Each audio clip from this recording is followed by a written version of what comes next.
Welcome to the Sandy and Todd Cast, a podcast about all things strange, unusual, and a little bit odd. Why? Because that's how we roll. What are we talking about this time? Check it out. Another lovely episode of the Sandy and Todd Cast. Welcome, Toddcast. Hello, Sandy Cast. Last week was really fun. I didn't realize we talked as much as we did. It kind of went fast. Well, I did some math, so I listened back to it, and I kept track. I had a little counter. When you talk, I'd start the counter. When you stop talking, it would stop. And then when I started, what I realized was there was all this talking going on one side. No, I'm just kidding. I was wondering where you were going with that, and I quickly found out. When we get together, we just discuss. So when we do this, it's just like us having a conversation. We do. And it's funny because I wasn't planning on us doing this particular episode that we're going to do today, actually this week.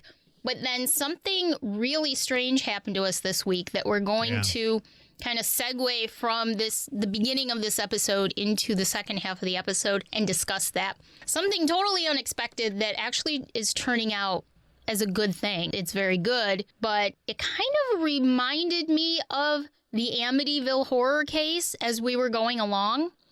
And figuring it out. So I thought, why not talk about the Amityville Horror this week? It's something that everybody knows. We all grew up with it. I don't think there's anybody who doesn't know what the Amityville Horror was. In this day and age, I'm sure there are. However, I think there's fewer people who are unaware of it at this point, just because of all the national attention it got, just because of all the Hollywood attention it got. And I think because of there's more paranormal investigative information out there now. And so there's a lot of reference to it.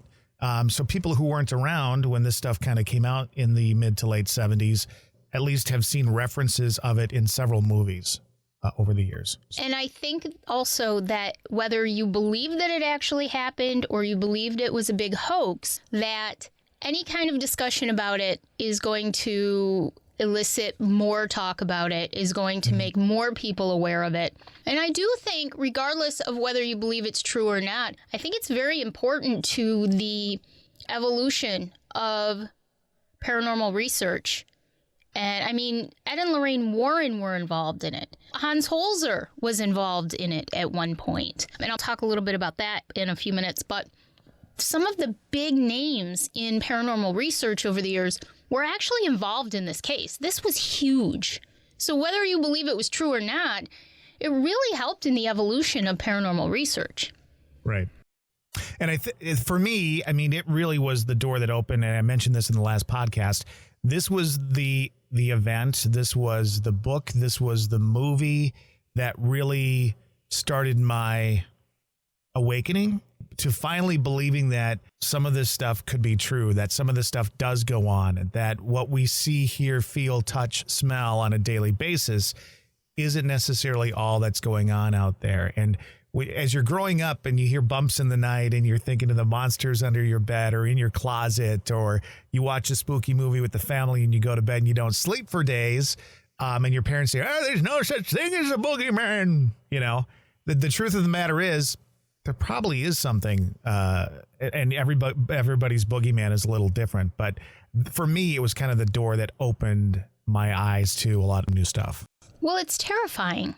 It's terrifying. As a kid, it was terrifying to me to think that there was a pig named Jody in somebody's bedroom, that there were red eyes staring, into someone's bedroom from outside. And what really fascinated me even more, I think, was the whole DeFeo thing, because that kicked it all off, or seemed to kick it all off. It's not just the Lutz family. Something weird went on with the DeFeo family, too. And quite possibly even before that. They may have been actually, that whole incident there where the family was murdered by one member of the DeFeo family, that may have happened because of stuff that that happened many years before that. Who knows? Hundreds of years? You never know. Honestly, that's my thought. Let's start out. I'm just going to give a little bit of background for anybody who needs a little bit more details on what happened. We'll start with the DeFeos.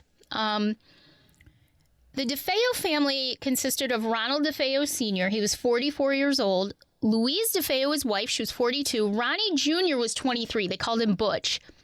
His sister Dawn was 18, Allison was 13, Mark 12, and John Matthew 9. Big family, lots of kids. They lived in this Long Island, Amityville, Long Island home right on the water. It's 112 Ocean Avenue, and we know that now it's not the same number. The number's been changed. Well, around 6:30 on Wednesday, November 13th, 1974, Ronnie Jr. entered a bar and he asked for help because he thought that his family had been shot. All of the victims had been shot with a .35 caliber Marlin around 3 a.m. that morning. The DeFeo parents had both been shot twice. The children had all been killed with single shots. Now, it didn't really take the police long to start suspecting Ronnie, who was the only one who was still alive. He said it was probably a mafia hit at first because his father did some dealing with the mob, but the next day he actually confessed. He told them, quote, "Once I started, I just couldn't stop. It went so fast." At his trial, his defense was insanity, and he claimed that it was self-defense because he heard their voices actually plotting against him. On November 21st, 1975, he was found guilty on 6 counts of second-degree murder and given 6 25 years to life sentences. He's still alive. He's still in jail. He's still telling a million different stories. Every single time somebody talks to him, the story changes. Right. A lot of controversies, obviously, surrounding this. One big thing is that the rifle was just shot. There was no silencer mechanism on it. And that's really interesting because how could he have shot the first 1 or 2 people, his parents, without the rest of them being woke up? They were all laying in their beds sleeping. There was no evidence of any kind of a struggle. They were just all sleeping in their beds. And none of the neighbors actually heard any of the gunshots, just the family's dog barking at the time. There were no signs of drugs in any of the victims because some people thought, well, maybe he drugged them. Absolutely no signs of drugs.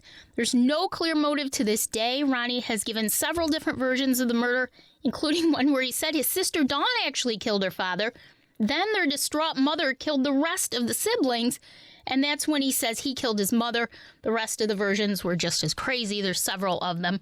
I've watched a lot of his interviews over the years because he fascinates me, and yes, he's definitely crazy. But there are a lot of people who really believe that there was something there that influenced him in that house to murder his entire family. There was a lot going on there. You know, there was a lot of physical violence in that family. Right. Not unlike a lot of families back at that time, I think, to be honest with you. I think that, you know, hitting the kids and all that kind of stuff, Dad was probably a little bit more over the top than he needed to be. And then, you know, that you talk about he was a little crazy. Then you wonder where that craziness came from. You know, did it come from just a psychological thing going on? Was it because of the family? Was there some sort of other energy there that created him or made him to become kind of nuts? One of the best websites that I have found on Amityville is actually AmityvilleMurders.com. And if you go there, it's got the story. It's got the pictures of the family, stories about what happened after the shootings, and then actual pictures from the night when the cops got there. All of the scene. So you see the beds with the blood in it. And you see, you know, the socks still laying on the floor in the bedrooms and all that kind of stuff. So if you want to see it and kind of get a feel for what it was like at that particular moment, I think one of the pictures, I got to double check this. I got to look at it right now. But one of the pictures, it still has the body laying in there. That's just so disturbing. Yeah, but if you want to check it out and kind of get a feel for what happened that night, yeah, you should check it out. AmityvilleMurders.com. I'm so awful. I love that stuff. I hate to admit it and say it like that, but I just heard a story about the two hikers who disappeared in Panama in like 2013. And the first thing I had to do was go and search it and look for the pictures. And they found a foot in a shoe, and I had to look at that. I think it's, if you're investigative at all, if you're curious at all, those are great ways, and you can handle it. Those are great ways to really get a feel for what actually happened. Listen, the real crime here was the decor in the house. I'm just going to tell you right now.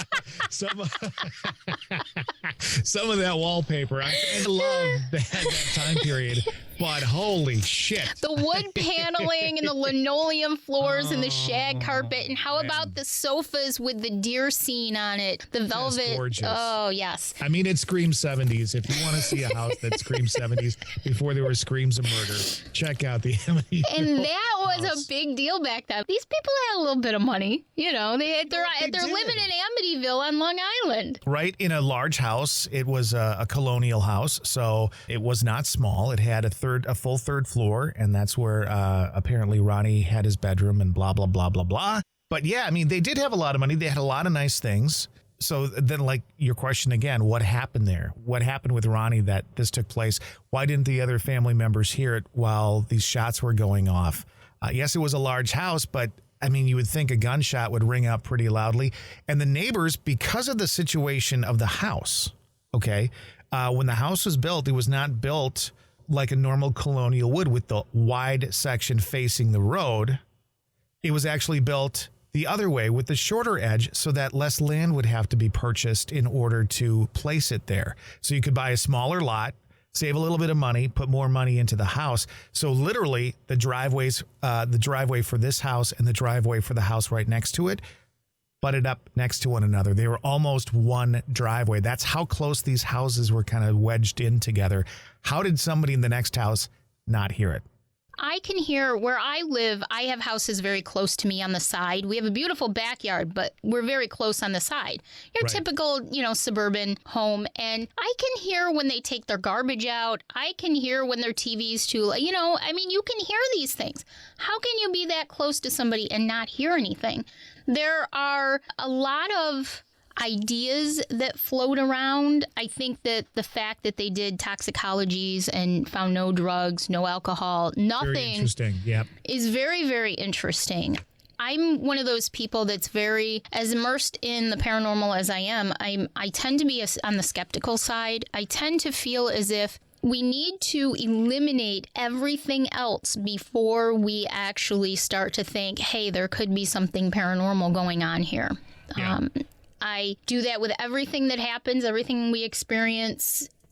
That's my first inclination. But when you're taking away all of these different possible variables, sometimes you do have to just look at something like a paranormal event. Now, we're talking about, and I think I told you this before, we're talking about land in New York State. New York State, one of the most history-rich regions of the United States of America. And you're talking about bloodshed upon bloodshed. The Indians, you're talking about wars, you're talking about death, you're talking about Indians living on this land that, were essentially, they lived by a different way of life than we did. They had different rituals and different customs, and there was negativity, and they had shaman. There is energy in the land itself. I had somebody come to me a couple months ago and tell me she thought that her home was haunted, and she is right on one of the most historical plots of land in our county. And I said, it may not even be the house itself. It could be the land holding that energy, that negative energy. Don't forget Albert Einstein, energy cannot be created nor destroyed. Where is that energy being held? Everything Right. creates energy, so, which will tie into what we're talking about later. But, there is possibility that land is holding such negative energy. It's just waiting to come out. Well, and here's the other thing, and this kind of leads more into something that we've been involved with here in the last couple of days. But, other families have moved in to this home, after the Lutzes, after the DeFeos, and have had nothing go on. And they basically say everything's bullshit, everything's hogwash. There's nothing bad about this house. And then the question becomes, okay, it's not the house. Maybe it's the land. Maybe there's something that we don't know about Ronnie, about maybe some abilities that he may or may not have had to be open to energies and all that kind of stuff. And so maybe it came to him from the area. I mean, we don't know. Some things happened. Some of it seems to be historically recorded and some of it not. So the question lies, where do you start looking? And again, that lends to something that you and I have kind of gone through the last couple of days, where we were in the same situation where something was reported, seemed a little crazy. Was it the house? Maybe, maybe not. Is this person nuts? Or maybe she's just very sensitive. I don't know. But yeah, it really you start thinking back not only on the Amityville case, but other cases like it. Like, was the house haunted? Was it something else? Was it somebody in the house not physically doing something, but their energy being a part of it? I mean, it opens up a whole new realm of questions. And I think it does an extreme disservice to the people involved to immediately dismiss it and say that there was nothing there. Because I don't feel as if there was nothing there. Just because you don't experience something does not mean that there's not something there. You and I know we're open, so we know when there's energy. Not everybody can feel that. Not everybody can feel it on the same level. So where we might be disturbed by something, somebody else may say, oh, there's nothing going on. How did we grow up? Thinking we were crazy because people around us couldn't feel the same things that we felt. So what was our first inclination? Well, I must be crazy. I must be depressed. Right. Yep. So, we don't know, and we can talk about our theories on it at the end of this, but, we don't know what actually happened. We'll never know what actually really happened. There's no way of knowing. But when you have two families who are experiencing extreme distress and trauma in the same location, there's something going on there. It can't be just ignored. I hate when people say, it was just a bunch of bullshit. It was a hoax. It was a big hoax. I don't believe it was a big hoax. Chris Quarantino, I'll talk about the Lutz family in just a second, but Chris Quarantino, who is Kathy Lutz's son, one of her sons, and he put out a book, and he talks about how, his experiences, and how can you not believe somebody who truly, when you listen to him, he to this day is traumatized by what he went through as a child. You don't put on a major hoax, be a part of it as a child, and 40 years later still act traumatized by what you've been through.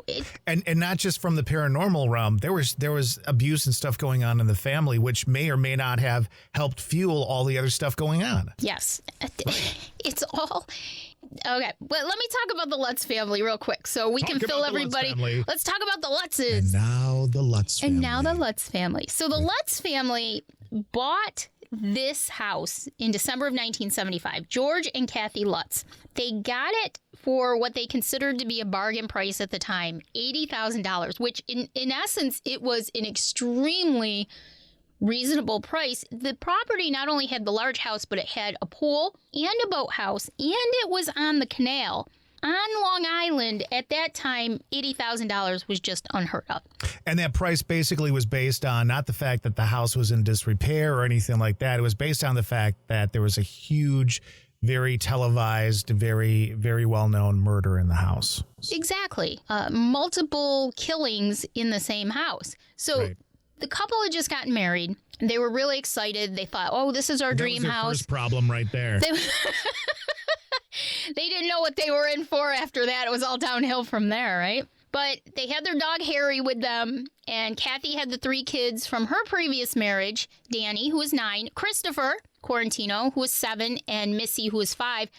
And what's really weird about this, like as if it's not weird enough, Todd, one really weird thing that I didn't know about until recently, I don't know why I never knew this, when they bought the house, they paid an extra $400 to get all of the DeFeo's furniture with it. See, yeah, well, that's the other part of it, and I was going to mention that. I mean, when I was making fun of the interior and stuff like that, it wasn't necessarily the Lutzes who had the money. It was the fact that the family before them had acquired so many things and had, and so they kept all this stuff. All of this stuff in the house from murdered people. Now, first of all, okay, let's just say you take a step back and go, well, it's just stuff. It can have energy, no bad luck. Okay, let's say you believe that. Would you want their stuff in your house? No. Like even like a bed that somebody was murdered in? I don't know. I might choose a couple of items, but even if you take the paranormal thoughts out of it and I, scared of I just don't think I'd want people's stuff. Creepy. Even if there wasn't a frickin' murder, I don't want Grandma Jones's, side table in my living room. I just don't. Even my grandma, when she passed away, I have a few things of hers left over the years, but I had her bedroom set for a while and everything. But that was a little bit different because she was a family member. But still, why would I want? And I'm a believer that I love antiques. I love to antique shop, but I rely on my feelings when I go into a shop because if I feel weird about something as much as I love it, I will not buy it. Yeah. I am a believer that someone's energy can go with it. And I just don't feel comfortable with that idea. So all of that stuff was there. Everything can, what's the word I want? Everything can take in energy. We take in energy. Everything takes in energy. Why can't it be transferred? It's got to go somewhere. It can't be destroyed. Energy can't be destroyed. So it's got to go somewhere. It's got to be managed. It's got to be moved. It's got to be transferred somewhere.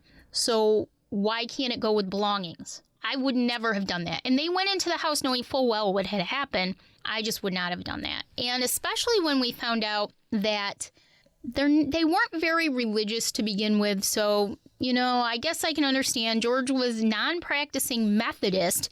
Kathy was a non-practicing Catholic. So there wasn't much religion or belief in their household to begin with. Right. So they may have gone in thinking, oh, this is a bargain, $400, we can get everything. I wouldn't be like that. That would not be. What are you? Are you a non-practicing what? I was born and raised Catholic, but consider myself more spiritual now.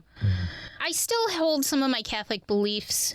I'm not a fan of the church itself. I never have been, except when I was 7 and my grandfather would take me to church every Sunday for years. So I do have a question for you, and people need to know when we have this podcast, we don't agree on everything. So you may throw a red flag at me. I may throw a red flag at you. What's your point in bringing up the fact that they had no religion really in their family? Well, I think that regardless of what your religion is, I think that belief in something can help you be stronger and more focused. Faith can be strong. If you have faith in something, a lot of things are about intent. So if you have faith in something, if your intentions are strong, I think it helps you in some ways. And I don't want to get ahead of you, but I think that some of the intentions and some of the beliefs that George Lutz was involved with, according to his son, Chris, may have also helped create some of what was going on while they were there. I agree. And George, go ahead. You know the story. Go ahead. No, I think that's a good place to start talking about that.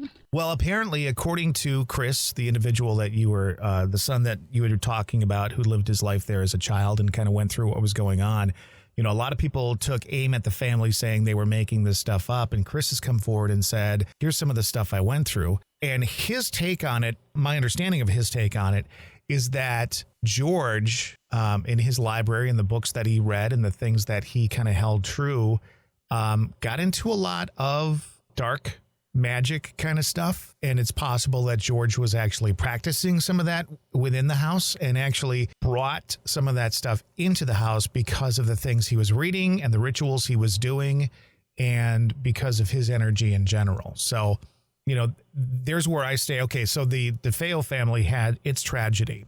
Maybe something was involved that came into that situation because somebody was open there, or maybe they were doing some, black magic or something like that.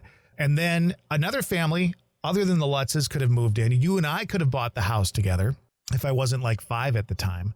And we could have bought the house and nothing could have happened, even though we were sensitive and all that kind of stuff. We were young at the time. But you get the right combination of people to buy that house, the right energies, the right talents or gifts, and all of a sudden you've got a whirlwind of problems. And I kind of think that's maybe what happened with the Lutzes. Ding, ding, ding. There's something we agree on. Ding, ding, ding. I said ding, ding, ding. You said ding, ding, ding to me the other day. $10,000 pyramid.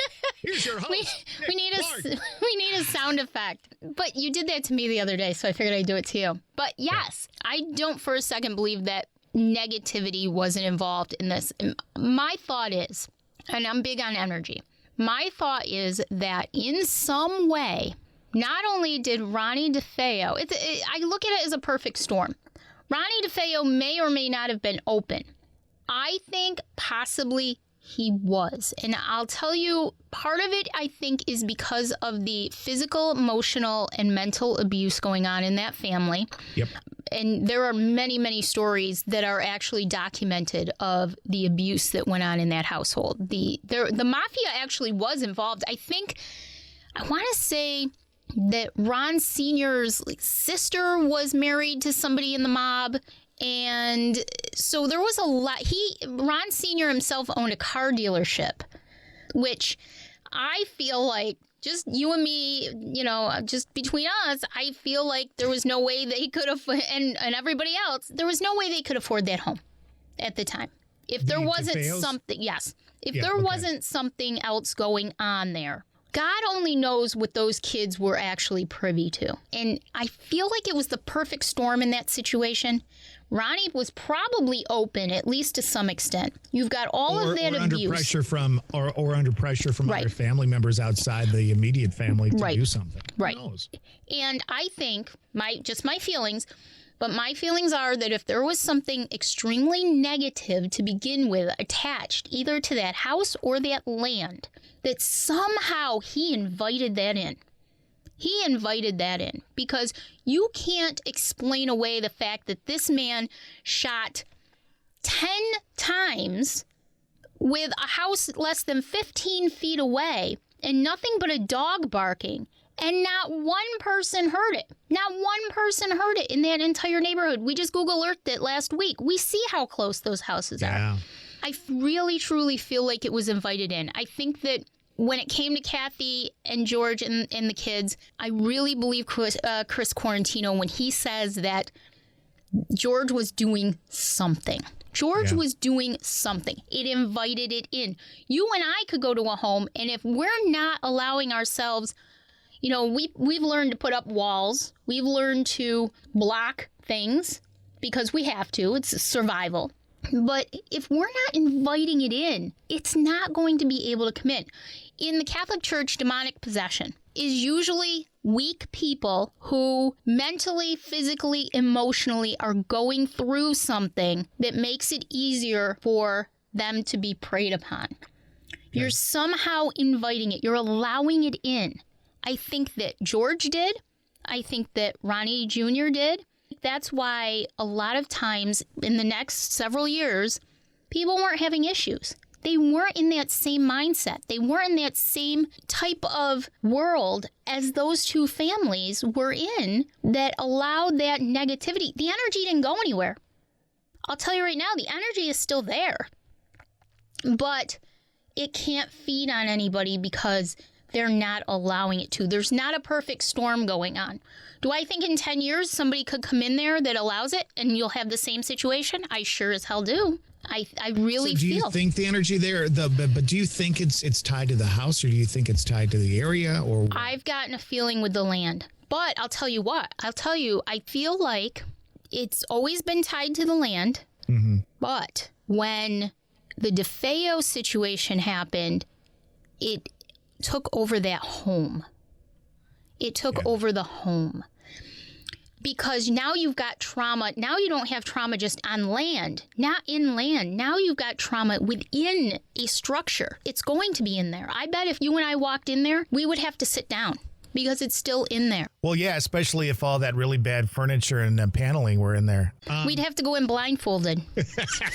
Actually, I like that kind of stuff. So I do too. And I was reminded just now by looking at some of the pictures on this website. Do you remember the name for the house? Because the DeFeos built the house and they gave the house in that little plot a little name. Don't you look it up. I'm not. I can't think of it, but I know what I remember hearing about it, but I don't know what it's called. It's called High Hopes. That's right. Yes. High Hopes.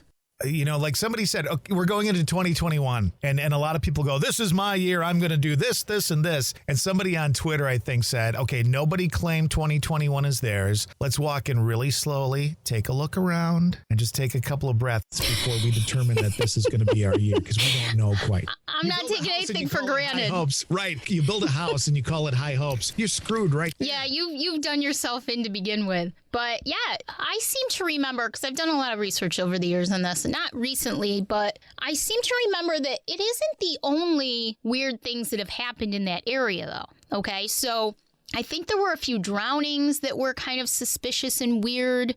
I seem to remember some stuff like that. I'll have to see. I'll put some stuff up if I can think of it. I seem to remember that there were a few incidents that happened in that neighborhood that were kind of weird. Okay. Not necessarily the house related, and we don't know what the neighbors have experienced. Nobody talks. Did you notice how nobody talks about anything ever? There's never been an interview with neighbors. There's never been an interview with anyone involved in that area at all. We don't know if they experience things. Yeah. My guess is that they are. Because it's not just that specific plot of land. The history is everywhere. So my thought is that they are probably experiencing things, but nobody wants to talk about it. And I can understand. You say one thing and now the Amityville Horror case has been opened back up again. And, you've got a million reporters all over your front lawn. Well, of course. And the movie came out in the late 70s. And then there was another movie with Ryan Reynolds, which, by the way, this movie should never have been remade. And it was freaking horrible. So don't remake a movie like this because it doesn't need to be made. But, so the movie came out in this all kind of came out in the late 70s. And to this day, there are people who drive past just to stop and see the house. I'd be one of them, definitely. I told you, road trip. What can you imagine if we go down there, what we would feel? Like, I can't even imagine what I would feel down there. Well, here's what we would do. We'd park across the street. We're going to take a laptop and we'll do a podcast from across the street. Oh, my God. And paint the picture for everybody and that kind of stuff. Yeah, I mean, I understand it, but literally that's why people don't want to talk. I mean, because there's still people who check this out. There's people like me who go on Google Earth and have to find out where the house is and where it's situated. No, but it's true. That's my whole point is they probably aren't even experiencing anything remotely close to what happened in that house. Right. But my feeling about this situation is that they're all experiencing things. Sometimes, regardless of whether you're open to something or not. And I'm willing to bet that the people who live in that house have experienced things over the years, but they're not going to talk about it either. And it's probably nowhere near what happened with the two families. But I'm willing to bet that things have moved, or noises or sounds or voices have happened over the years. Maybe they play them down and ignore them and don't think of them. We know cases where things like that have happened. My gut feeling is that that's still going on today, just not anywhere near what it did. Question for you, and you may not have an answer. And again, this is when we do these podcasts, we're not sitting here with piles of information and we've read up on everything. It's just our experience of going through what we know and what we've, dealt with. So Kathy Lutz, you said she was a non-practicing Catholic. Right. Okay. So she was Catholic, because I was going to say, why would she turn to the Catholic Church? Right. That seemed odd to me, but knowing that she was a non-practicing Catholic, then I understand why she would do that.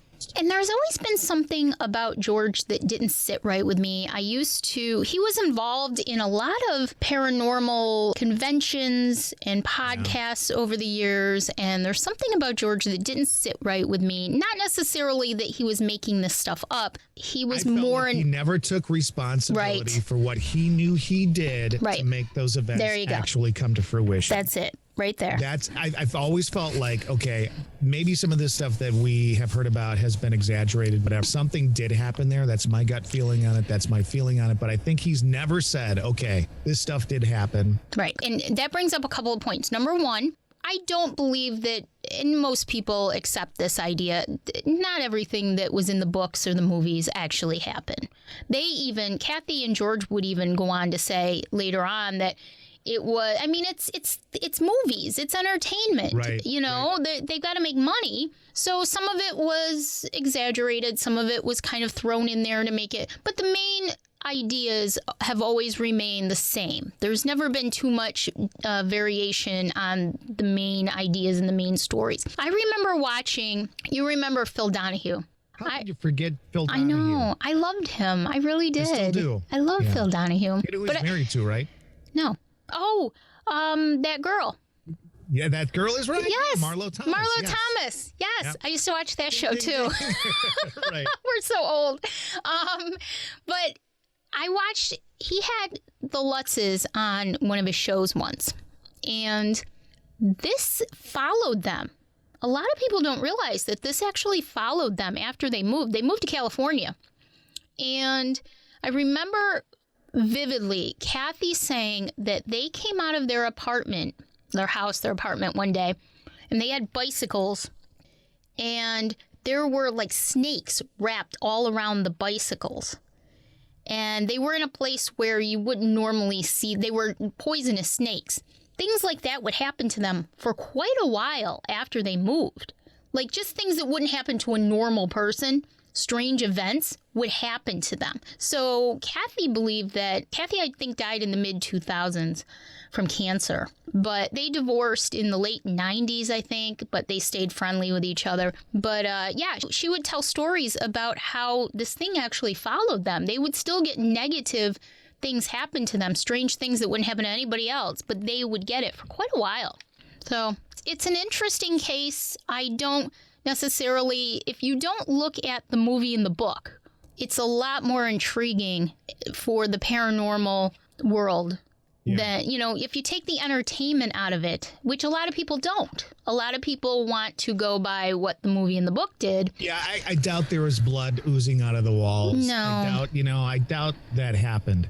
One of the things that I always felt was really interesting about the book, and it should have been a foreshadowing of my interest in home construction and architecture in general, but one of the best parts of the book for me was actually seeing the blueprint of the house, and it showed you where all the rooms were in the home and all that. That was really interesting to me. So when I finally got to see the movie and what the supposed house looked like and stuff like that, that was always kind of interesting. But it was always interesting that the energy came from the third floor, you know?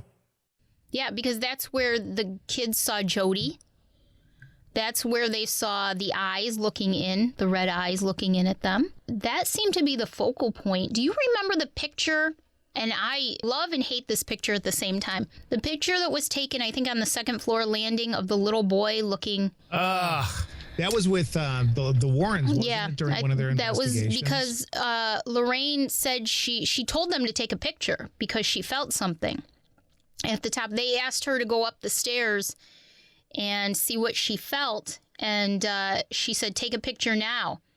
And that's the picture that I'm getting the chills as I talk about this, because that picture is pretty amazing from a lot of different aspects. And there's a lot of people who refute it and say, well, it was the son of one of the investigators and blah, blah, blah, and blah, blah, blah. And it's like, I don't care. In this realm, I don't care what you do. By the way, Winston's in my studio with me right now, and I think he wants to go out of the room because he's standing next to me by the here. But there's always going to be people that say it's bullshit. But yes, that picture itself is pretty creepy. Yeah, it is. It's very creepy, and it's very well defined. But yet, it looks like somebody standing there. Yeah. I mean, it literally. But yet, it doesn't necessarily look like a, quote, real child is standing there. Like a solid, real child is standing there. It's pretty intriguing. You know what that kind of reminds me of, again, that kind of ties into what we've been experiencing the last couple of days with the picture of what appears to be 3 or 4 individuals. Yes. And one of them being a young person, maybe in their teens. I got 16. I got the age of 16.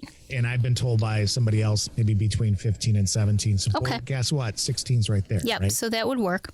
Yeah, but I mean, that's the kind of stuff it reminds me of when you get some sort of evidence or you get something that shouldn't be there because it wasn't there in your eyesight, but you see it in a photograph or a video or whatever. Well, speaking of, that kind of thing, we did experience something this week that we've never done before. And we did it together, which was really cool and really great. And we kind of joined forces. Wonder Twin powers activate. I always thought it sucked that the boy of the twins, the girl could be any animal she wanted. I know. How I cool love is that. Right? Mm-hmm.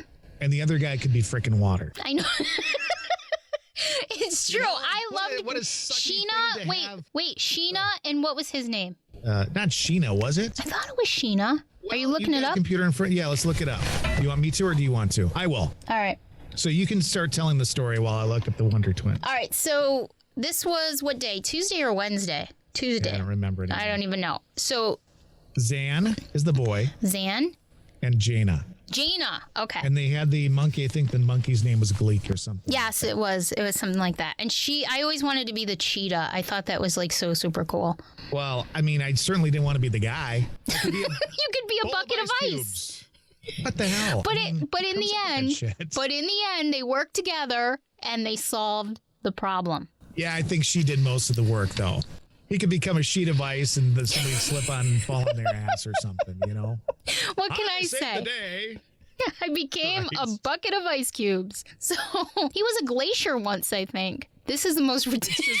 It's just the stupidest thing that you could be if you're a super person, a wonder person. When you're making this up, why would you make somebody be a form of water? I don't know. Like, I get the animal part, but why wouldn't he? Form of energy, because then he could take fire, he could take air, he could take anything, right? Sound. Right. He could be sound waves and knock somebody over. Exactly. But water? I don't understand. Now I'm going to have to go look it up like on YouTube and watch some of these episodes because it's just going to crack me up trying to remember some of the things that he was. I think he was he was the black sheep of the family, very embarrassed by the superpowers he was, and very emasculating for him, to be honest with you. He was and then form she of probably ice picked the cubes. outfits because she picked purple too. Like not only is it bad that all your superpower is you can change the water, but now you got to wear purple too. Poor guy. He was like form of ice cubes, Yeah. She's like form of a cheetah, and he's like form of a glacier. A glass of water. A nice cool glass he of was water. a glass of water. I remember a glass of water. And I'm thinking to myself, what in God's name is a glass of water going to do against, this monster? I don't Dude's know. probably wearing panties under that too, but I won't get into that whole story. So now we talk pretty much all day, every day. We're always in contact with each other. Unfortunately. And listen, she's the bane of my existence. Whatever. She is the cheetah to my glass of water. Whatever. You're the glass of water to my cheetah, buddy. Pretty much. So when you said to me, "Can I call you?" I knew something was wrong. Because we don't talk on the phone. Not usually. Usually it's just we voice message or because we're both working, we're all both doing things, and we don't have time to sit on the phone and talk for an hour and a half. So we message and stuff back and forth. So I knew when you said, "Can I call you?" I knew something was going on, but I had no idea what. So you call me, and the next 3 days were insane. They were something that we have never dealt with before. All right, you tell, and we won't give away personal information because we don't want anybody knowing what's going on, because this is actually still going on right now. It's not done, but it's a great way to tie in, it just reminded me, a lot of the things reminded me of the Amityville idea. Well, and I'm gonna kind of brush over a lot of it because there's so much information. Oh. Like we could write a book about the last 2 days of our life. We could. But literally it started off getting in contact with a friend of mine who said, I know this person, they're going through something. I don't know if they're really going through something or if it's a mental break and, they need other help. But to suffice it to say that from that conversation, we met someone who was going through a lot of stuff, almost I won't say a possession or anything like that, but she was dealing with something that was with her all the time. Wait, let's preface this though by explaining about what our involvement actually you are an empath. Mm-hmm. I believe you to be a healer empath, and I believe that you're open. Like more than just an empath. Yeah, I think I'm kind of open, but not as open as this individual. Right. Obviously. And you're more of a medium. What do you call yourself, Claire Huxtable? Well, I feel like this has been my journey in the past couple of years to try and figure out what the hell I am. But I'm starting to feel more comfortable with understanding things. And I'm a healer empath. I'm a strong empath with also, I don't want to say I'm clairvoyant. That scares me. I'm claircognizant, which means that I just know things. Like I can know something and I can be certain that I know it. And I also am clairsentient, which means that it's like empath, but times 10 it's a different kind of empath. It's not only feeling energies in a room per se, but I can feel someone's energy. I can feel the energy that surrounds someone. And I can tell whether it's male or female. I can tell whether it's negative. I know. So that's what we're working with. Now, we've never had anything like this happen to us, ever. Oh. I had to play the Cosby Show theme. He calls me the Claire Huxtable. Well, because you're Claire, what are all There's like again? 7 of them. There's 7 of them. But I don't want to be like, they're clairsentient, claircognizant. So I know things. Like I said, I went to an investigation a couple months ago, and right off, I just knew the name of the spirit that was in the room with us. And as soon as I said her name, and I don't even know how I know these things, as soon as I said her name, all the equipment went crazy. So that's just an example. But I know things. So it's a matter for me of just learning how to harness it and how to use it and how to make it a part of my life that is manageable, because it can really make you can get very overwhelmed. Yeah, it can make you crazy. Crazy from it. Seriously. Yes. And that's why when we got into this situation and somebody said, is something going on or are they crazy? Well, guess what? It could be both. Yeah.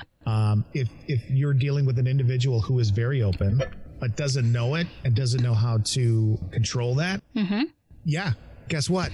You go crazy. It drives you to the point of really thinking you are, and maybe even beyond into the point where you are kind of nuts. Well, that's why we joke about it all the time. I say, I don't want to be clairvoyant. I don't want to be clairaudient because I don't want to hear them and I don't want to see them. And so I don't allow myself to explore that because I'm not ready for that. I don't want to. It would overwhelm me, I'm sure, to the point where it would drive me crazy. I'm only able to manage what I can manage at one time, knowing what I know so far. I'm still learning. That's why I am investigating like I am. That's why I'm participating in things, because I want to learn to be able to manage it so I don't go crazy. Now imagine being this woman who is very open and really she doesn't know how to manage it at all. No.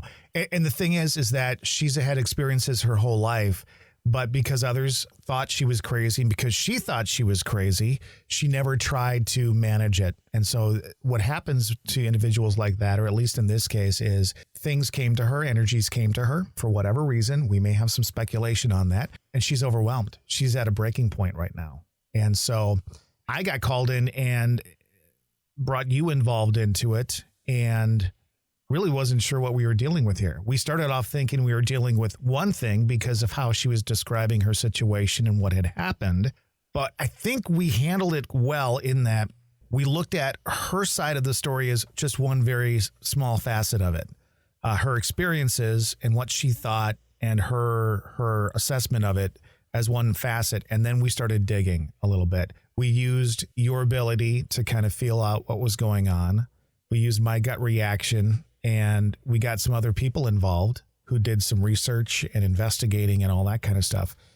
And we went from thinking it was one thing to feeling pretty sure it's something not necessarily completely different, but it is something different from what we thought. A couple of the interesting things. The whole time I knew there was something missing. I kept saying to you over and over and over again, what is missing from this? What don't we know? There's more to the story. At first, I thought that she was holding back. But we eventually found out that as soon as we'd ask her a question, she would just gush with information. Right. Absolutely. She was not holding anything back. That was my first thought, was maybe she's just holding something back. She's not. But we knew there was something missing. There was a missing piece of the puzzle. And as soon as we could figure that out, we'd be able to help her, at least try to help her. And the other thing, which was really weird, was that someone like me, who can usually feel energies and tell whether something is male or female, I couldn't get a read on it. I just couldn't. And it doesn't matter whether, it's somebody in Belgium or it's somebody standing next to you. If you pick up energy, you pick up energy, and and I, for the life of me, couldn't. And it was so funny because it drained me to the point, I told you I was laughing, that I was so drained each night by the end of the day from doing this that I was sleeping better than I had in weeks because I was just so exhausted. But what really helped us was our own experiences, our gut feelings, research, common sense, and not being afraid to reach out to other people. Now, this poor woman had reached out to 2 different places for help. 2 different places. One a major player in the whole thing. Yeah, one of them was a paranormal group and medium and all that kind of stuff. And they may still play a part in what happens in the future. And I want to state that unless you are Zach Bagans and the boys from Ghost Adventures, I'm never going to diss what you do for the most part. Because everybody deals with things differently and everybody has different beliefs and things work differently for different individuals. So this podcast, I think this group went in and helped her as best they could and did a good job, but it didn't subside. And I think that taught us 2 things. Number 1, it taught us that maybe not enough had been done. And number 2, if enough had been done, we were dealing with something other than we thought. We were thinking it was the place she was living. And while that may play a small part in it because of the location of it and who may have lived there before, et cetera, we also started to realize that if we're able to help her here at this location, that she moves on, something else could be bothering her down the line, 3 months from now, 6 months from now, 12 months from now, something else will come to her and need assistance. And so that, again, helped us move in the direction of figuring out what's going on. My only issue with the paranormal group is, and also the other avenue that she went down to try and get help. Plain and simple, was a religious avenue. Yeah. Again, we have speculation there. We have gut feelings on what happened there, which I won't get into. Right. But they failed her in this situation. Yes. And that's the problem is you and I, what have we done? We haven't given up. We've kept trying to help her, even though it may be something that's outside of our realm of us personally being able to finish the job for her. We are getting her the help that she needs. So in other words, she reaches out to 2 different places, and rather than saying, well, I can't do anymore, let me see who I can find for you that will help you. Well, we just can't do anymore. We're just done. How do you do that to somebody? We had this discussion yesterday. How do you just stop helping someone? The whole point of this is to help people.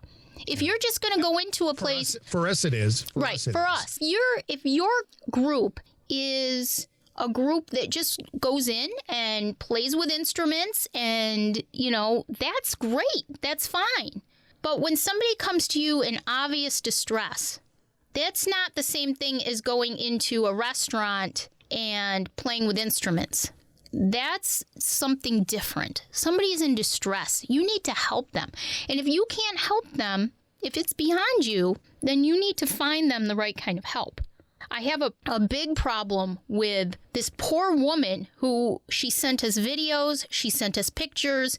We heard her state, she talked to you on the phone at length. We heard her state of mind. You could tell her state of mind. She's going to have a nervous breakdown if she doesn't get help. And yet, we're not giving up on her. We're trying to help her as best as we can and get her the right people. I don't understand stopping and saying, I just can't do anything more. You'll have to find somebody who can. She doesn't know who to reach out to. She didn't reach out to us. Her friend reached out to us. Right. You know what I mean? She doesn't know what to do. And I think that we could do another episode on this situation because we're still in the process of resolving some of the issues for her. We haven't even really started that yet. We're just at a point where we kind of have a game plan or at least some knowledge of what may be going on. And so now the next part is figuring out what we need to do to help her. And we do know that we need to go in and we need to figure out what's really there, what may be going on, and to start doing some cleansing and hopefully teach this woman how to block. Yes. Or at least manage. The information that she is thrown at all the time. I like the word manage because that's what I've learned to do. And I'm still learning to do is manage it. This. So we have kind of in mind what we're going to do. And again, we got other people who are much more skilled in this involved. Right. But one of the things, and I had to have this discussion with her just yesterday, and that was she was still sending videos and still sending more pictures and all that. And I had to say to her, I said, okay, you can stop because we believe you. Yep. But here's and she said, well, I just got my phone out to record to see what I picked up. And I said, well, here's the issue. Okay. If you search for something, I don't care where you search, you're going to find it. You could be at the grocery store and search, and someone like you will find something. Right. So if you don't want to be bothered by anything right now, the searching has to stop. Yes. You have to stop searching everywhere you go, because no matter where you go, someone like her with the openness and ability she has will find something anywhere. Yep. And that's one of my concerns. Right. That's one of my concerns too, is that if she gets her immediate home cleansed and she gets it taken care of, the energy hasn't been destroyed. The energy is still going to be there. So if she goes to her friend's house or her boyfriend's house, or she's walking down the street and she, it's going to be there. It's always going to be there. Or another energy will be there. Right. Again, something will be there. Wherever she goes, she's going to find something. So if right now she's in a situation where she needs a break from all stimuli of that nature, she needs to stop searching. And here's the other thing. So sometimes you get information. So we looked at some pictures. We're like, well, what is that? What is that? And I think internally we all go, well, I see this, I see that. What do you see? And maybe we didn't even discuss it between ourselves. But then as we got further into the investigation, we found some stuff out about what had been going on in that area, that street where she lived, possibly. And a medium that we had brought in to do some more in-depth kind of investigating on it spiritually was seeing a lot of stuff that tied into what we had initially assumed or initially stated. And then you start looking back at those pictures and going, oh my God, yes. That makes complete sense. Yes. It didn't make sense 24 hours earlier because we hadn't uncovered some of the other information. Right. And then, I'm getting all excited about this again. I know, me too. But then, like, when I finally said to this individual, we don't know for sure. We may never know 100% for sure. But here's where we're thinking. And here's what we're going to do to help you. When we finally got to that point, then she goes, well, if that's what you're thinking, you need to know this. And then she tells us something else. It's like, what? Hence the reason why we sat there for how many days and said, there's something here that we don't know yet. There's something here we don't know. It's, and a perfect example, she sent us pictures of a reflection, okay?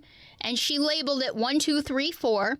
And the first time I looked at those, I kind of disregarded them because standing at the second position was what appeared to be a teenage boy.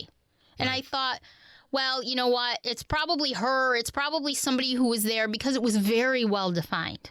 And extremely well defined. Extremely well defined to the point where I could see I could see what it was or wasn't wearing. I mean, that's how well defined it was. So I disregarded it immediately because that wasn't what we were looking for. Fast forward a couple days, one of many aha moments, and you said, go look at that picture again and tell me what you see. And I said, I see a 16-year-old boy. Ding, ding, ding. That's where the ding, ding came from. And it all fell into place. It made sense. And I'll tell you. And now, again, we may not have the full picture. And like you said about the Lutz thing and the DeFeo thing, nobody will ever know exactly what went on or why it went on. It's not going to happen. However, we're finally at a point where we feel like we can make a difference in the energy or whatever's there right now. And we brought in people that can help her learn to manage what she's going to have to do on a daily, weekly, monthly basis to live her life. And I want to make this point because I thought it was a great analogy when I was explaining to her, because she's not thinking this way. I said, if you think of somebody who works out, eats right, their whole life is about their physique and their health. And, 4 months down the road, 5 months down the road, 12 months down the road, they're in the best shape of their life. They're ripped, they're bulging with muscles, all that kind of stuff. They've done everything they need to do to bulk up and be physically what they want to do. And they stop doing it for a month. They start reverting back to what they were. Mm-hmm. And so she's going to have to keep up the regimen of all the things that she needs to do on a daily, weekly, monthly basis to help manage what she experiences. Or if she doesn't do that, if she doesn't take that advice, then we're at a point where we say, then we can't help you beyond this. You have to be the catalyst. That's right. To help yourself. You have to take responsibility for yourself. That's one of my major lessons that I've been learning, is to have confidence in myself, to have confidence. It's very easy for me to second guess myself. I second guess myself all the time because I'm just learning how to take this made me feel depressed and crazy my entire life before I realized what was going on. I felt crazy. I felt depressed. People made me feel crazy, or I would just do it to myself. You have to get over that. And that's when I'm in an investigation, or when I was sitting here with you the past few days going through this situation, I was very confident. I knew when I'm in an investigation, I'm different because I'm in that moment, and I know what I feel and what I know. And she has to be like that. She has to learn how to gain that confidence so that she can manage what she has. When I get home from an investigation, I am beyond drained, but you know what? I feel okay because I manage it and I stop it and I'm done until the next time that it's needed. And that's what she has to learn how to do. I'm more rejuvenated in helping and being involved with this type of stuff than I've been in a long time. Yes. I've spent the last year really just thinking about whether or not I wanted to pursue anything to do with paranormal, because I was so burned out on doing what I've always done. Mm-hmm. And always been a part of, I should say. So this is a good thing. And I think we will get more in depth into this at some point. Yeah, once everything is, I don't know if it'll ever be, quote, settled, but once we get through this, I think that we should give a little bit more specifics and we can talk a little bit more about it, because I think it's important. It's fascinating. It's important. We kept saying through the whole thing, this is like a freaking movie. It really is like a movie, but it's real life. And that's I felt so sad for this woman, and I feel scared for her because she doesn't understand that she, in a lot of ways, is part of this. Right. She's not just the victim. She is part of it. Yeah, and it's not happening necessarily to her. It's happening because of her. Right. Exactly. And you're right about being rejuvenated. It's exciting for me. I told you, just as sad and as scared as I am for her, at the same time, I'm excited about this because it's taught me a few things. It's taught me to be more confident in myself and my abilities and what I can do, because everything that I told you that I felt, I or thought or knew pretty much came to fruition. Yeah. And that made me feel great because I need more of that. Because if I don't get more of that, then I'm just going to start second guessing myself again. I need that validation sometimes. I think anybody who's a medium needs validation at times, because unless you've grown up with it, that's a little different situation, being open from a child's perspective and just having been accepted your whole life, as opposed to people who fight it their whole lives and aren't open to it and have to do it at the age of 48, 49. But that was really great to me to know that I could help this woman, and I truly was helping her. It wasn't just me saying, oh, well, here's what I think, and that's my imagination. This is true stuff that was going on, and it was crazy stuff. And so I just feel really good. We're not done by any means, but I think we should do an episode. I wasn't even planning on doing this episode. I was going to say, why don't we do a Twisted Towns this week? But when this all went down like it did, I thought, I think we really need to discuss this because it's important. I think by this time next week, we might have a little bit more information just to kind of tease it, pass it along. Yeah. As to what because we're recording this on New Year's Day. Yep. Which is a Friday, and our plan is to be there on Monday to start the process of making things better for her. Which is great. And I think that the only thing that bothers me is I wish I could be there. I want to be there so bad. You know, you're in Wisconsin. Shut up. You're in Wisconsin. I'm not. I'm in New York. So. Oh, I'm New York. I'm in New York. I want to be there, but I told you you're going to have to like FaceTime me or something so I can. He's not going to do that. He's not going to do that. I'll just annoy you until you do. But yeah, so maybe we can give an update next week on what's going on. But I'm very proud of us. We can end the episode with this. I'm very proud of us. We work together so incredibly well. We were like the Nancy Drew and Hardy Boys mystery. So I was 2 to your 1. Is that what you're saying? No, not quite. Nancy Drew doesn't need 2. Nancy only needs 1. You need 2 people to do the work of 1. Ooh. But I'm very proud of us because what did we decide? We weren't going to be Perry Mason. We were going to be Perry Normal. That's our group. There you go. Perry Normal. I'll be Perry Mason. I'll just be normal. I'll be Raymond Burr, and I'll get really fat over the years, which is perfect. And you'll be Barbara Hale. What was her character's name? I didn't watch that. Oh my God, what a great show. You got to check it out. I didn't watch that. My mother liked Beretta. We used to watch Beretta. Wow, that says a lot right there. I know. I remember like just a little bit about Beretta, and then when Chevy came out with the Beretta car, I'm like, why would you name your car after a really poor 70s investigator show? At least call it Kojak. Well, I was just going to say Kojak. We used to watch Kojak too. Next week, I have no idea what we're talking about next week, but we will give an update on the case we're working on. That's for sure. Okay, why don't we do a Twisted Towns? Let's do a Twisted Towns. You got one you want to do? Yeah, let's actually do the Twisted Towns. We're going to talk about my hometown, Utica, New York. Okay, sounds good. We'll talk about all of the mafia and that I am actually related to a mafia member. Mm-hmm. So basically, what we learned with the DeFeos is if you have mafia in the family, I feel bad for your husband because he's going to get murdered. Probably. My mother ended up telling me some stories too. So we'll go through Twisted Towns next week. That should be a great episode too. It's very interesting. So that is the Sandy and Todd cast, episode 2. We rambled a lot, but we got a lot done, and it was very interesting. If anybody has any opinions on this will be going up. We don't care what you think. We don't care what you think. All that matters is what we think. These episodes will continue to be up on YouTube each and every week, and also we're eventually going to end up on Spotify, Apple, the whole 9 yards, so you can hear us anywhere, and we'll keep you posted on where we'll be. Happy New Year, everybody. We'll talk to you next week. How many more miles left in this race? How long it takes, I don't know.